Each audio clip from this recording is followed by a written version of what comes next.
பொதுக்காலம் 12ஆம் ஞாயிறு.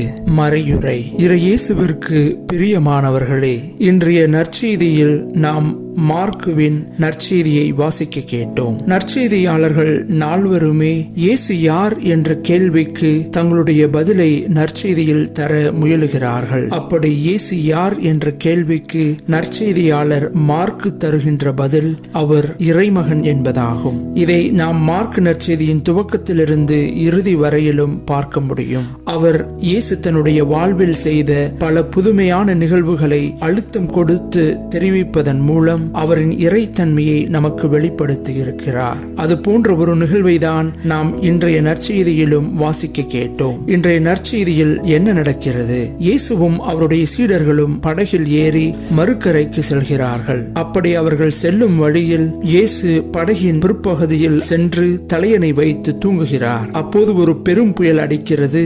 சீடர்கள் பயந்து போகிறார்கள். அவர்கள் இயேசுவை வந்து எழுப்புகிறார்கள்.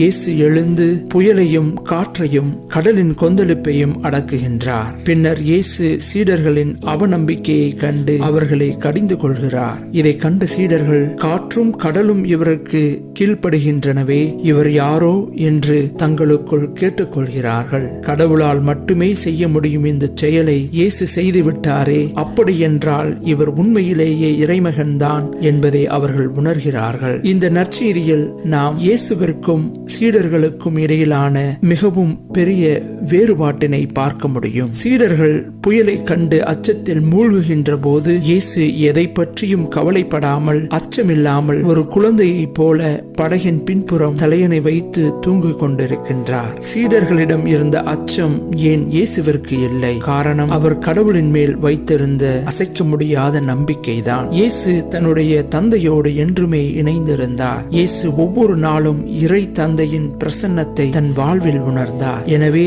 அவருக்கு எந்த பயமும் கவலையும் இல்லை. இயேசு கடவுளின் மீது வைத்திருந்த இந்த அசைக்க முடியாத நம்பிக்கையை சீடர்கள் இயேசுவின் மீது வைத்திருக்கவில்லை. இயேசுவுடன் பல ஆண்டுகள் வாழ்ந்தும் அவர் செய்திருந்த எல்லா புதுமைகளையும் கண்கூடாக பார்த்திருந்த போதும் அவர்களை அச்சம் சூழ்ந்து கொள்கின்றது. அவர்கள் பெரும் புயலை கண்டதும் அவர்களின் விசுவாசம் குறைந்து அச்சம் மிகுதியானது. எனவேதான் இயேசு அவர்களை பார்த்து, ஏன் அஞ்சுகிறீர்கள்? உங்களுக்கு இன்னும் நம்பிக்கை இல்லையா என்று கேட்கின்றார். இயேசுவின் சீடர்களைப் போலவேதான் நாமும் பல நேரங்களிலும் நம்பிக்கை குன்றியவர்களாக மாறி போகின்றோம், அச்சப்படுகின்றோம். நம்முடைய வாழ்வில் பெரும் புயலை போல துன்பங்கள் வரும்போது சீடர்களைப் போலவே நம்முடைய இறை நம்பிக்கையும் குறைந்து நாம் அச்சப்பட நேரிடுகிறது. நம்முடைய வாழ்நாளில் இயேசு எத்தனையோ புதுமைகளை நமக்கு செய்திருந்த போதும் கூட நம்மால் நம்முடைய துன்ப வேளையில் அவர் மீது அசைக்க முடியாத நம்பிக்கையை வைக்க முடிவதில்லை.